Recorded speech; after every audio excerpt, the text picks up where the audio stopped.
करुणी मनोभावे पूजा शंकराची, प्रसन्न करावे त्याला. पतीला मिळावे दीर्घायुष्य, म्हणून करावे हरतालिका. नमस्कार, मी डॉक्टर स्नेहल निर्मळ सरोदे तुम्हाला हरतालिका व्रताबद्दल माहिती सांगणार आहे. हरतालिका हे पार्वती देवीने भगवान शंकरांना पती म्हणून मिळवण्यासाठी केलेले कठीण व्रत आहे. भाद्रपद महिन्यातील शुक्ल पक्षातील तृतीया तिथीला हे व्रत केले जाते. हरित म्हणजे जिला नेले ती आणि अलिका म्हणजे सखी. यावरून या व्रताचे नाव हरतालिका असे पडले, कारण पार्वतीच्या सखींनी तिचे हरण करून तिला जंगलात नेले होते. सौभाग्यवती स्त्रिया अखंड सौभाग्यासाठी आणि कुमारिका सुयोग्य वर मिळवण्यासाठी हे व्रत करतात. देशाच्या अनेक राज्यात हरतालिका हे व्रत केले जाते. या दिवशी सकाळी स्त्रिया लवकर उठून स्नानादी करून नवे कोरे वस्त्र परिधान करतात, साज शृंगार करतात. पूजेसाठी चौपाटावर केळ्यांच्या पानांचा मंडप करून त्यात वाळूचे शिवपिंड करतात किंवा शिवपार्वतीची प्रतिमा ठेवतात. यावेळी सुहासिनींचे सर्व सामान चढवले जाते. रात्री जागरण करून स्त्रिया खेळ खेळतात, गाणी म्हणतात किंवा भजन कीर्तन करतात. शेवटी कथा ऐकली जाते आणि आरती म्हणतात. एके दिवशी शंकर पार्वती कैलास पर्वतावर बसले होते. पार्वतीने शंकराला विचारले, महाराज, सर्व व्रतात चांगलं व्रत कोणतं? श्रम थोडे आणि फळ पुष्कळ असं एखादं व्रत असलं तर मला सांगा, आणि मी कोणत्या पुण्याईनं आपल्या पदरी पडले हेही मला सांगा.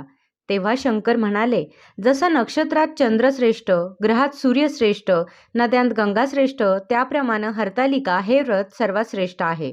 ते तुला सांगतो. तेच तू पूर्वजन्मी हिमालय पर्वतावर केलंस आणि त्याच पुण्यानं तू मला प्राप्त झालीस ते ऐक. हे व्रत भाद्रपद महिन्यातल्या पहिल्या तृतीयेला करावं. तू लहानपणी मी तुला प्राप्त व्हावे म्हणून मोठं तप केलंस. 64 वर्षे तर झाडाची पिकलेली पानं खाऊन होतीस.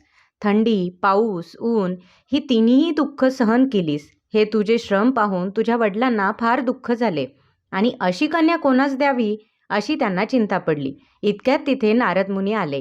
हिमालयानं त्यांना येण्याचं कारण विचारलं. तेव्हा नारद म्हणाले, तुझी कन्या उपवर झाली आहे, ती विष्णूला द्यावी. तो तिच्या योग्य नवरा आहे. त्यांनीच मला तुमच्याकडे मागणी करण्यास पाठवले आहे, म्हणून इथं मी आलो आहे. हिमालयाला मोठा आनंद झाला. त्यानं ही गोष्ट कबूल केली. नंतर नारद तिथून निघून विष्णूकडे आले. त्यांना ही हकीकत कळवली. नारद गेल्यावर तुझ्या वडिलांनी ती गोष्ट तुला सांगितली. ती गोष्ट तुला रुचली नाही, तू रागवलीस. असं पाहून तुझ्या सखीनं रागवण्याचं कारण विचारलं. तेव्हा तू सांगितलंस, महादेवाशिवाय मला दुसरा पती करणं नाही, असा माझा निश्चय आहे. असे असून माझ्या वडिलांनी मला विष्णूला देण्याचं कबूल केलं आहे. याला काय उपाय करावा? मग तुझ्या सखीनं एक घोर अरण्यात नेलं. तिथं गेल्यावर एक नदी दृष्टीस पडली. जवळच एक गुहा आढळली. त्या गुहेत जाऊन तू उपवास केलास. तिथं माझे लिंग पार्वतीसह स्थापिलेस. त्याची पूजा केलीस. तो दिवस भाद्रपद तृतीयेचा होता.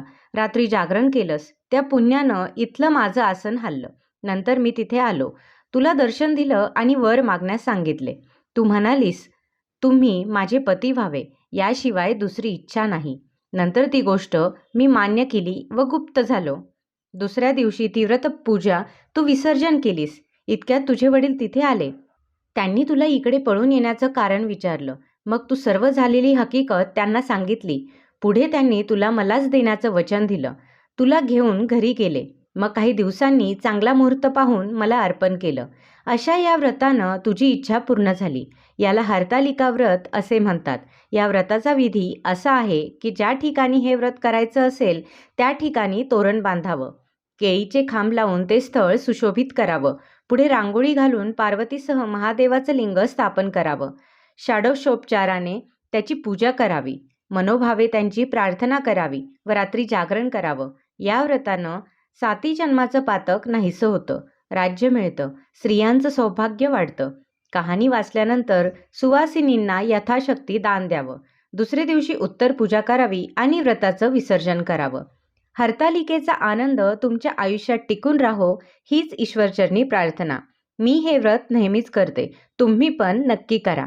व तुम्हाला ही माहिती कशी वाटली ते कमेंट करून सांगा व लाईक आणि सबस्क्राईब करायला विसरू नका. धन्यवाद.